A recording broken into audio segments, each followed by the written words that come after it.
One. Oh man, I said 3, 2, 1 and I pressed the button. Oh man, welcome back to this exciting suicide and what else kind of talk were we We doing? were kind of talking about Okay. like eating disorders and stuff too. And Oh, eating disorders.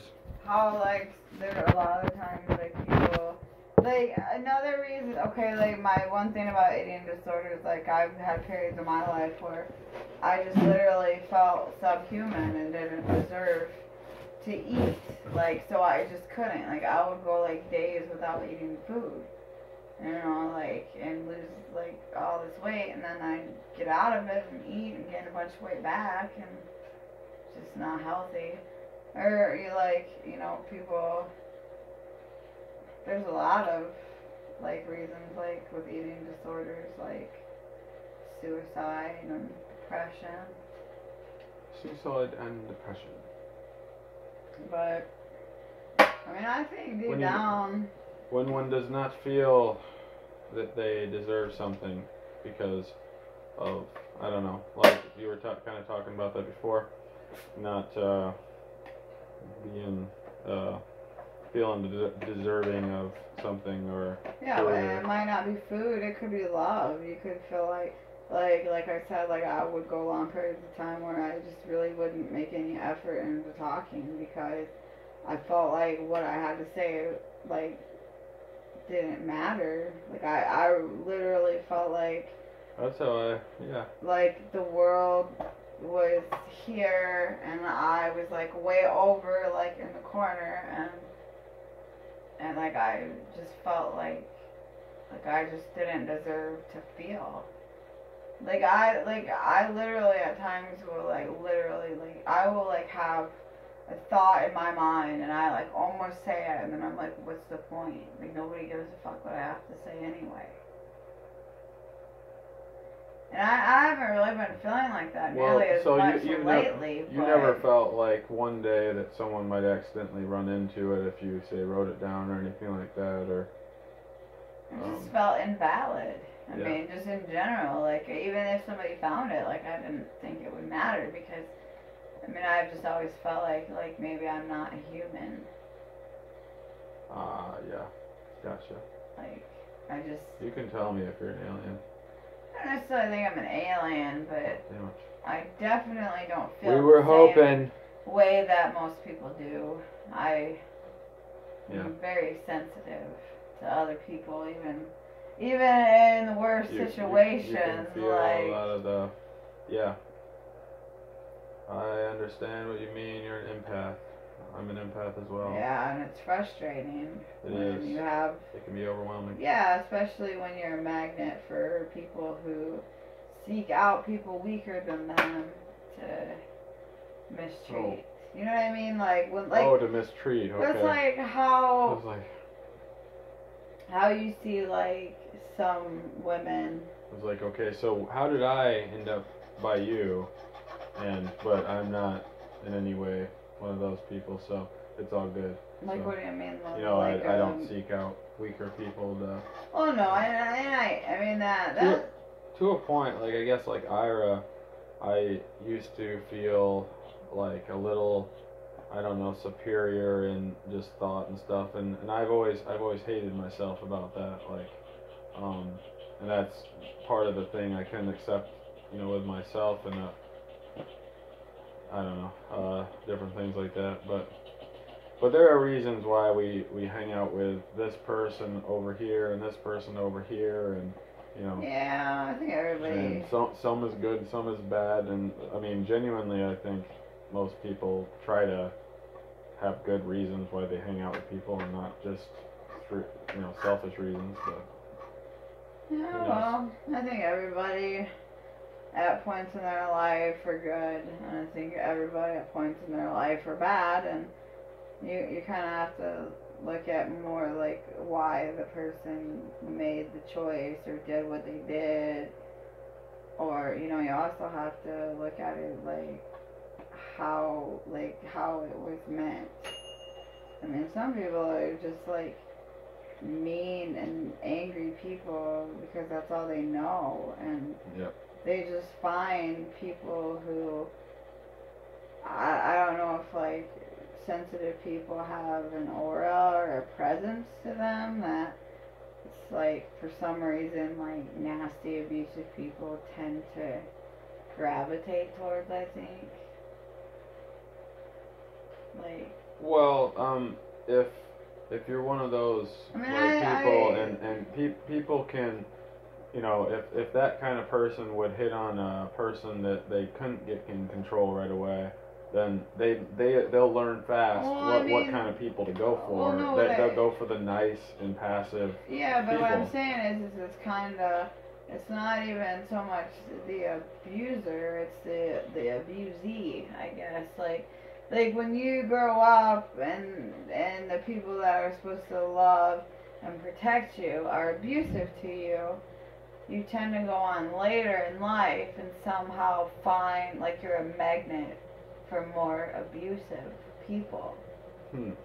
Like, not that I'm blaming Yeah, I an know. abusive person, I know that from my own experience, like growing up in abusive environments, and you know, like my childhood wasn't all bad, but there was a lot of things about my childhood that wasn't normal, and I feel like I didn't ever have a normal childhood for a lot of reasons, and I seen and knew about a lot of things when I was very young, and so I mean, I feel that like there's a part of me that not only like do I sometimes attract a certain kind of, not even just a man, but a certain kind of person, because you don't even have to be like in a sexual relationship with a person to be in an abusive relationship. It could be a friendship, like, you know, where you're being abused. Oh God, there's all kinds of things that you can.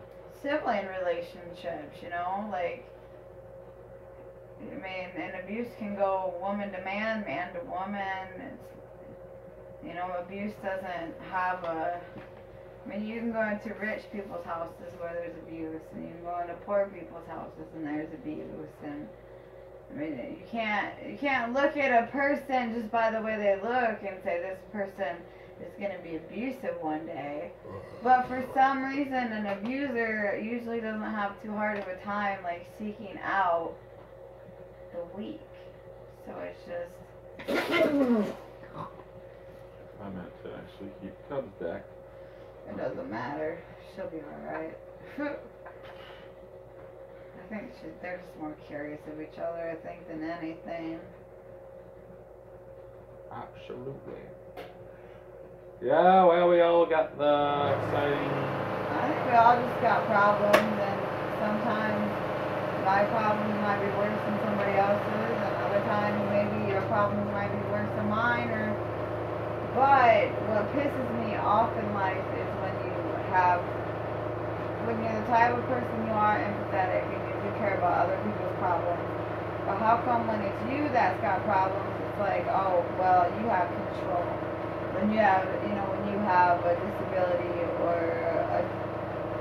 issues with depression or whatever, like it seems like you tiptoe around everybody else to make them feel better about themselves and care about all the little things that go on in their life, but then when it comes to the flips the script, it's like, well, fuck you, like I don't care what's wrong in your life. I'm just gonna judge you. I have a hard time making friends, and especially with females, because I do have a lot of trust issues. That's why my trust no man tattoo, which doesn't necessarily mean men. We're all men. We are all from the human race. Like, we're one man. Oh, yeah. Trust man. No man. The whole story Yeah. comes from the Iliad and the Odyssey, where Homer gets lost, stranded on the Cyclops, the island with the Cyclops, and they tie him down. Or first they go, and the Cyclops is like, I trust no man. You need to go. This is my island. I don't have nothing to do with anybody. I trust no man. So Homer looks at him and says, I am no man. Homer, and so like the Cyclops is like, whoa, maybe that's what it meant this whole time. Trust no man. He is no man. So then, they have this big old, they're getting drunk. His name is No Man, and then, oh yeah, go ahead. Yeah. No, yeah. So they're like getting drunk, and getting the Cyclops. So they're partying, everyone's getting tipsy, whatever. And then the next thing you know, the Cyclops wakes up and he's being tied down, and Homer's stabbing him, and he's screaming, "No man is hurting me, no man is killing me." So Homer looks at him trying for Poseidon. Well, no, that was all Poseidon's fault that they ended up where they did, but it was actually Homer's fault because he did not give any props to Poseidon to get him home safe. So what should have been like a little journey took them years and years and years and years. Right. And one place they ended up was on the Cyclops Island, so at the very end, they're stabbing and throwing rocks at him, and the Cyclops is like, "No man is hurting me, no man is killing me." So Homer looks at him straight in his one eye and is like, "If no man is hurting you, why are you screaming? Trust no man." That's basically what that means. It's like, it doesn't have anything to do with men. It has everything to do with trust your instincts, how you feel about a person. Really. Like, if you get a bad vibe from somebody, that's what you need to stay. Like where the Cyclops was like, "Hey, get off my fucking island." Well, Homer's like, "No, it's all good. You can trust me. I am no man. You trust no man. You trust me." But I thought when the Cyclops asked what his name was, he said "No Man," and then when he got stabbed in the eye. Because that's how it all went down. Because the Cyclops was like, "I trust no man." So Homer's like, "Well, good, because I am no man. You trust no man. My name is No Man." Right, yeah, I got So it's a play on words. Yeah. Is really what it is. Nice. It's moral of the Genius. story. Genius, Homer. You basically just trust your instincts, and you better give Poseidon props, because if you don't, you're gonna end up on the land with the sirens who seduced them and kept them they didn't even realize. It thought hours went by, but it was 20 years that went by, and they're stuck on this land. It was 10 years, 15 years. It was a very significant amount of time. Oh, yeah. All they wanted to do was get home after the war. But that's a good movie, too. it actually started out what they call a poem, which, if you know what a Greek poem is, you would know it's thicker than the Bible. And there's the Odyssey and the Iliad, and the Odyssey was the war, and the Iliad was going home. Oh, nice. And that's how the whole Trojan Horse. Ah, yes.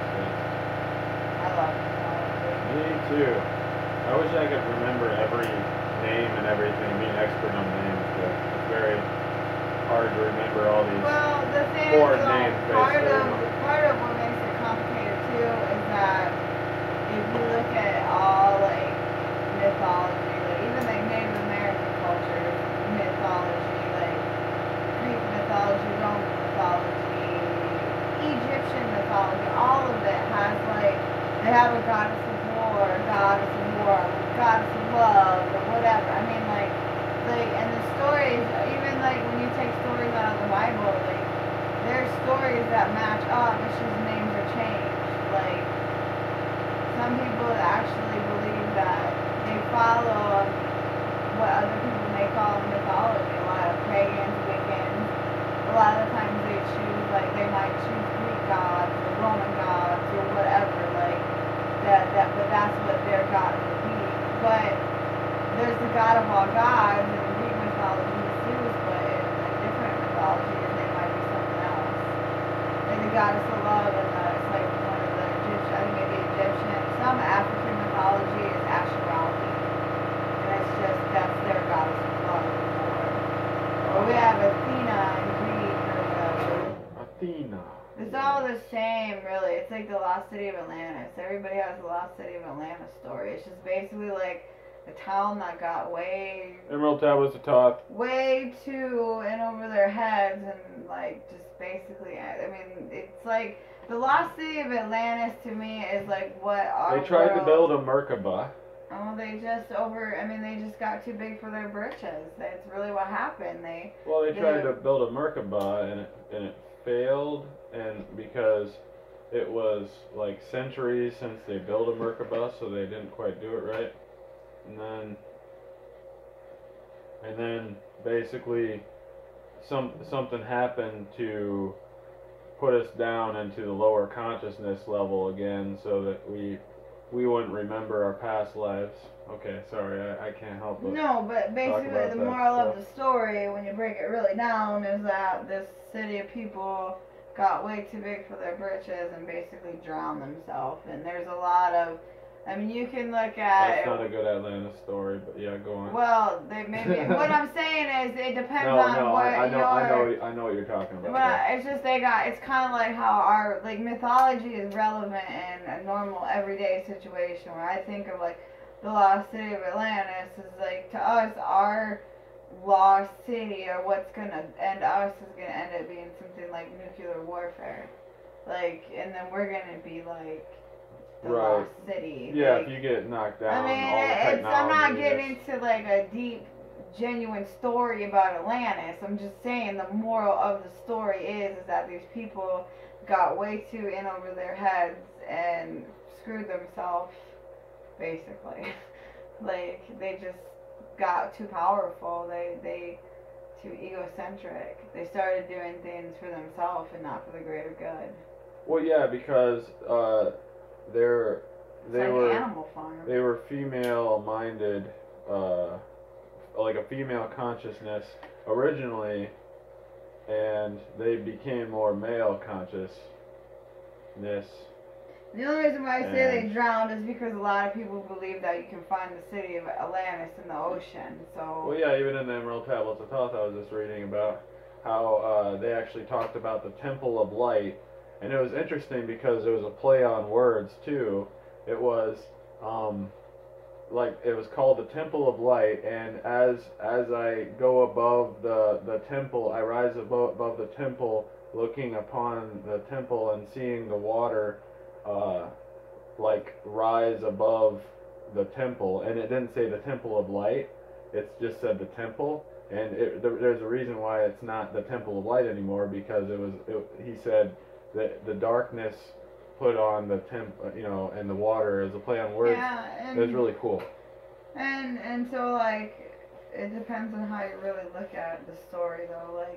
Like some people take things like So that as Atlantis did have a flood, and it's even in the Emerald Tablets, for example. right, but what I'm saying though is like, I mean, depending on how you look at it, like you might see, like for me, like I don't take like when I look at mythology, even when you look at the Bible and you take stories from the Bible, first of all, I don't deny that there wasn't a man named Jesus or whatever at some point in this life, but I don't think that he was some mythological son of God. I think he was a humanitarian, and okay, he turned water into wine and whatever and fed all these people, but that doesn't necessarily literally mean, like, those words are not necessarily literal.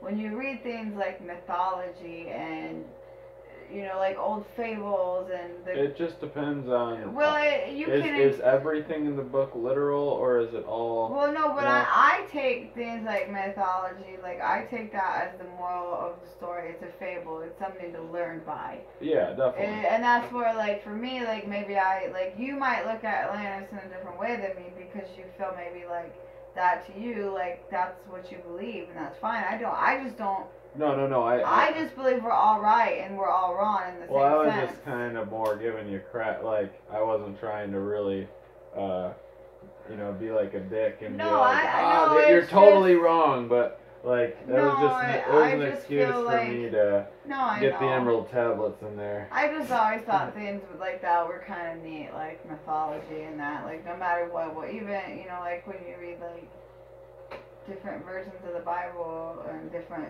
All the fable. all the secrets of the universe were discovered long ago, and a lot of them are probably still buried underneath Egyptian I don't know, sand. I think we just think way too hard about where we came from to the point where we have no clue where we're even going anymore because Sure we do. I don't think so. The only path we have at this point is destruction.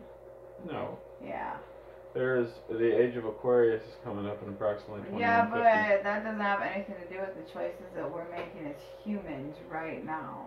We're not going. We're not going to be in the golden age ourselves, but we're like, I think, on the edge of the Bronze Age. I think that towards we're the on Silver the edge Age. of civilization as we know it, and I think that we're.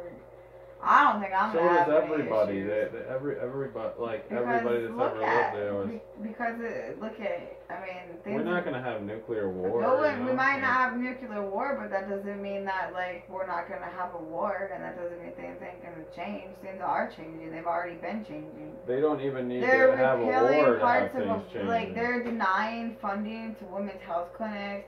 To me, I'm sorry. That's only but temporary that's until Trump gets impeached. Okay, yeah, okay, but like, it's happening, and how long is that going to be, and will it matter by the it time will he be. gets It will be impeached? about 2 years max. Yeah, it and might yes, be that will 2 years, be but what's destructive. going to happen between But now and then? there will still be. There might not. There will It might still not be even services. matter at that point, though. Right, but there will still be temporary services and funding and donations that will keep some of them afloat. What happens and when I mean, what you happens got. when it's done? Yeah.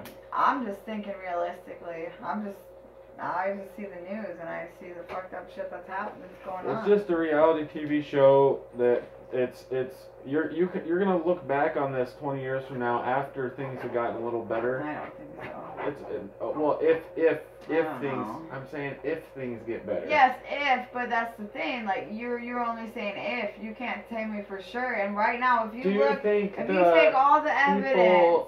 If you take all the evidence from my side to your side, you just want to, like, you're but Trump is a person that shows all the bad that it is. ain't even about just Trump. It's about like It's just about the whole fucking system. world. We're About the all whole fucked system in the because world. our whole world is being ran by like people who don't feel.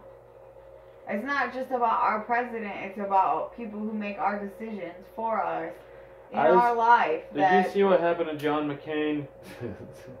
He had brain surgery or whatever, and then he's all of a sudden like, I mean, he's still probably a douchebag and a horrible fucking person, but. Well, I'm not gonna say John McCain is a good guy or a bad guy. I don't think he would have made a good vice president, but that doesn't mean he's a bad guy. I just don't think he would have made a good vice president. Well, he was gonna be the president, but. Oh yeah, he wouldn't have made a good president. He would. Yeah. I mean, he was the vice president. He would have just been a Republican. He voted with Bush about 90% of the time, and. But I think Bush was a pawn. Yeah, he was a douchebag. I don't think Bush really had anything to do with it. That's an obvious thing. I really genuinely think that dude's mind is like so like damaged from drugs and alcohol that like that he doesn't seem like a dude who gets drugs. He just seems like a he actually, douchebag. if you look when he was in college, he had been arrested for cocaine. He's been arrested for OWIs. He's a recovering drug addict, alcoholic. That's public news. He is a cocaine addict, and he was an alcoholic for years. I have to check that out closer. No, you don't need to check it. It's what's been in the newspaper. They've never seen the movie W? Where that's like basically shows like the first scene is him falling out of a bar stool, getting in his car, driving down the road, and the cherry's going. This was I mean. Everybody already realizes how George. I mean, Bush I think that he was elected because we could use him as a face as who to blame. When I think the dude is just a dummy and was a pawn because he did whatever he was told. Yeah, that's probably it. I mean, that's really what I think it is. I mean, I believe the Bush administration was fucked, but I don't think that George Bush had anything to do with it personally. I mean, he was illiterate. Like, he literally was illiterate. I mean, if you know about that conspiracy happening, you need to think of the best way to. I mean, the fact that it was proven like the day before that what's his face. I can't even think of his name right now. Clinton's vice. Donald Rumsfeld. No, Clinton's vice. When he lost to Bush. Yeah, when he lost to Bush, like how. No, see, Al Gore didn't. He only lost technically, but he actually technically won. Yeah, okay, well there you go. He technically won, and somehow the illiterate, drug and alcohol addicted dude who like doesn't even, like, he's so illiterate he can't even get his words out properly. Became the president because they cheated. Because the president is just a face. Right. And at that point, they needed a really dumb face to get away with going to war. Like, I don't think that, I think George Bush would I think they want, they want people that can at least appear and hopefully not. Well, I think that the war in Iraq was somebody else's agenda, not Bush Jr.'s. And I think that they put, because if Al Gore would have been in office when 9/11 may never even have happened. So we had to have 9/11 as the backdrop for the war in Iraq. Well, see, so I don't think that George Bush himself 9/11 would have still, it would have been very close to still happening, even without Gore, because it would have still been, from my understanding, Republican Senate and House. I think that had more to do Al with, Gore would have just been I don't know, out of the loop, is all, and that would have the still Bin went on. Ladens and the Bushes owned a lot. But he wasn't going to go to Iraq. He wasn't going to go to so Iraq over the situation. No. I think he went to Iraq just. He would have went to Afghanistan, maybe. I think that the people that. But it was the government involved anyway. I don't even necessarily think it was the government. I truthfully think it's the people who really run the government. Really don't run our country. Donald Rumsfeld knew about it. No, see the thing though, what I'm George trying to say. H. Bush Yes, knew but it's about not the government that runs our country. It's the people that give our senators millions of dollars to run our country and our world. And that's why we went to Iraq, and that's why we're in the Middle East. We want to level it. Yeah. So as whoever these people, the bankers, probably to prevent ancient knowledge from the Emerald Tablets of Talk. Well, I don't necessarily I'm just joking, know. Well, I'm no, joking. but I do think that there is also, I do truthfully think there is truth to that, only because religion is a very, very, very easy way to spread fear and hate. Oh, definitely, of course. And when that's you the reason got a why bunch Republicans are predominantly Christians. Yeah. Okay, go on. I mean, and it's because they spread fear. When we want to talk about religion, you know, not always hate, sometimes people love. came to this Like originally we were from religious freedom. We have religious freedom. Okay, that's great. But religious freedom is not supposed to be used to persecute people. You can't, how can a woman say that, that lady who was trying to deny gay people getting married? Because she's a Christian. So because she was the city treasurer, she worked for the county or whatever, and she was the one that approved all the marriages. She was refusing to approve marriage licenses for gay people based on her own religious beliefs. And she tried to argue in court that she had religious freedom, and because of her religious freedom, she could deny because the position that she was in was an elected position. Actually, she probably could, if it was declared. Because she was elected, yeah. If it was declared in the in the church, that would probably be okay. But if it wasn't, but it was a state. She's a state official that was elected into her position. So instead of even allowing gay people, she just quit approving any marriage certificates, and she ended up going to jail. But her defense was religious freedom, that because she's a Christian and she doesn't believe in gay marriage, she was not going to give gay people marriage licenses. Yeah. So, to me, it's I feel that, okay, religious freedom, when you can kill a person because of your God, that's not religious freedom. When you can judge a person because of their sexuality, because of your religion, that's not religious freedom. Religious freedom is the ability for you to believe in Satan if you fucking want to, and can't nobody in the government especially tell you otherwise. That's what religious freedom is. Religious freedom is that if a man wants to marry 6 adult women and have 6 grown adult wives, that is his choice. Yeah, you should be able to marry, it should be perfectly acceptable for a polygamist. If they're all over age and every single person is okay with it, and they totally believe agree. that's how they're gonna get into heaven, And that's how they're getting God's army built up, whatever, like, because that's part of their beliefs is the more family they have, the more they're going to have in their death. Well, it's hard enough to deal with one woman, let alone two. But I would myself stick with one. There was literally Brigham Young had like 19 or 20 or 21 wives, like literally like wife after wife after wife.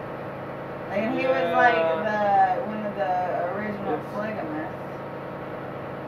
It would be awesome to be able to just have a close family like that. The problem is, though, is that this is part of the dirty side of religious freedom, where they were trying to hide behind their religion, or people who are like Scientologists, or these crazy, religions where they're marrying young kids off, and the Children of God, which is a cult that's like throughout the whole world still to this day, where they like their prophet,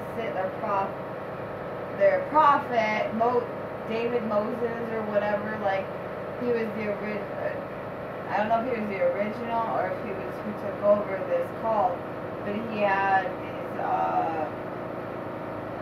these. He was the prophet of God, so when he put out his law, it was word, and part of his law was that children, where everybody was supposed to sleep naked, there was never boys and girls just slept wherever. Little kids, young kids were encouraged to freely have sex with other kids. There was always adults in this big, huge rooms with all these naked kids, like freely having sex. And if you were told by your person in your house that was higher than you, go have sex with that little kid, that's what you had to do. One of the mamas and the papas. Well, so there's got to be a line drawn. I mean, well, you can't marry a 5-year-old. You can't have sex with a 5-year-old. You can't. Warren Jeffs had underage wives. But there's also states where there's no law against it. Utah does not. As long as the parents agree. Utah does not have an age of consent. So. As long as the parents agree. Well, obviously, if you're in a polygamous community led by Warren Jeffs, you agree that your 11-year-old girl can marry him because that's what God wants. Because that's what they believe. It would be interesting to know if any of them actually really believe that. Are we ever going to know in the future?